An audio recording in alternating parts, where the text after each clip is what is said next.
Et si je vous disais que Satan est toujours actif pendant le Ramadan, malgré l'idée répandue qu'il est enchaîné? Pourquoi alors continue-t-on à commettre des péchés? Est-ce vraiment lui? Ou y a-t-il une autre force qui nous pousse vers le mal? Découvrez la vérité derrière ce mystère qui intrigue tant de croyants. Mais, avant de continuer, un petit rappel, abonnez-vous et active la cloche de notification pour ne pas manquer à la prochaine vidéo vôtre. J'aime aussi et grandement apprécié. Le Ramadan est un mois béni pour les musulmans du monde entier. C'est un moment de réflexion spirituelle, de renforcement de la foi et d'adoration accrue. Pendant ce mois sacré, les croyants jeûnent de l'aube au coucher du soleil, non seulement en s'abstenant de nourriture et de boissons, mais aussi en évitant les mauvaises actions, les paroles offensantes et les pensées négatives. Parmi les croyances populaires qui circulent à propos de ce mois, une affirmation revient souvent. Les diables sont enchaînés pendant le Ramadan. Beaucoup de musulmans pensent que cela signifie que Satan, ou Iblis, et ses alliés sont complètement neutralisés et n'ont plus aucune influence sur l'humanité durant ces 30 jours. Mais cette interprétation est-elle correcte? Que signifie réellement l'idée que les diables sont enchaînés? Et si cela est vrai, pourquoi certains continuent-ils à commettre des péchés pendant ce mois béni? Pour répondre à ces questions, nous devons nous tourner vers les sources islamiques, examiner les paroles du prophète, analyser leur signification et comprendre la relation entre Satan, l'âme humaine, nafs, et le libre arbitre. L'affirmation selon laquelle les diables sont enchaînés pendant le Ramadan trouve son origine dans plusieurs hadiths prophétiques. L'un des hadiths les plus souvent cités à ce sujet est rapporté par Al-Bukhari et Muslim.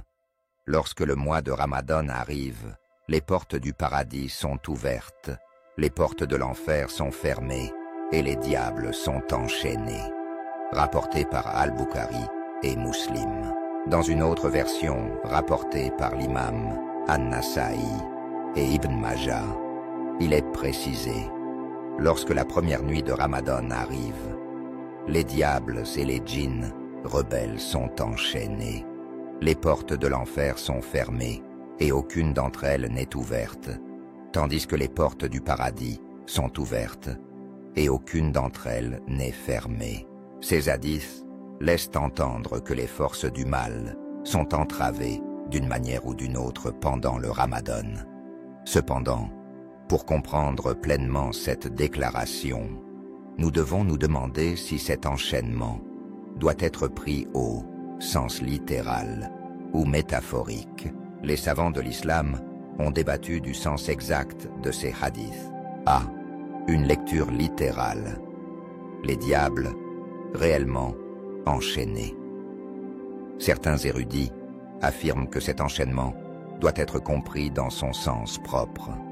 Autrement dit, les démons sont réellement entravés et ne peuvent plus se déplacer librement pour tenter les humains. Selon cette interprétation, les djinns malfaisants perdent leur influence directe sur les gens. Leur capacité à inspirer le mal est drastiquement réduite. Le Ramadan devient une période où il est plus facile pour les croyants de se purifier, car l'influence satanique est affaiblie. Cependant, cette vision pose une question. Si les diables sont véritablement enchaînés, pourquoi certaines personnes continuent-elles à pécher? B. Une interprétation métaphorique. Une influence affaiblie. D'autres savants, comme Ibn Hajar al-Asqalani dans son ouvrage Fath al-Bari, suggèrent une lecture plus symbolique du hadith. Cela signifie que leur influence sur les croyants diminue, car ils sont plus occupés par le jeûne, la récitation du Coran et l'évocation d'Allah. Dans cette interprétation, les diables ne sont pas physiquement enchaînés, mais leur pouvoir de séduction diminue parce que les musulmans passent plus de temps dans l'adoration et la piété. Voici quelques raisons qui expliquent cette interprétation. Le Ramadan est un mois de purification. Les cœurs des croyants sont plus réceptifs aux bonnes actions, ce qui affaiblit naturellement l'influence démoniaque. Le jeûne contrôle les désirs. Satan tente souvent les gens à travers leurs pulsions, mais le jeûne les aide à discipliner leur âme. Les actes d'adoration créent une barrière contre les tentations. La prière, la lecture du Coran et les invocations protègent contre l'influence des démons. Ainsi, l'enchaînement des diables ne signifie pas leur absence totale, mais une réduction de leur influence sur ceux qui pratiquent sincèrement le Ramadan. Même si les diables sont enchaînés, on observe que certains musulmans continuent à commettre des péchés. Comment cela est-il possible? A. L'influence du nafs, l'âme charnelle. L'une des principales causes des péchés n'est pas Satan lui-même, mais le nafs, l'ego, les passions. Allah dit dans le Coran, « L'âme humaine pousse à faire le mal, sauf celle à qui mon Seigneur fait miséricorde. » Sourate Yusuf 12, 53. Même si Satan est affaibli, le nafs continue de pousser l'homme vers les désirs et les mauvaises habitudes accumulées au fil du temps. B. Les mauvaises habitudes accumulées avant le Ramadan. Si une personne a l'habitude de mentir, médire ou commettre des péchés avant Ramadan, ces habitudes peuvent persister même sans intervention démoniaque.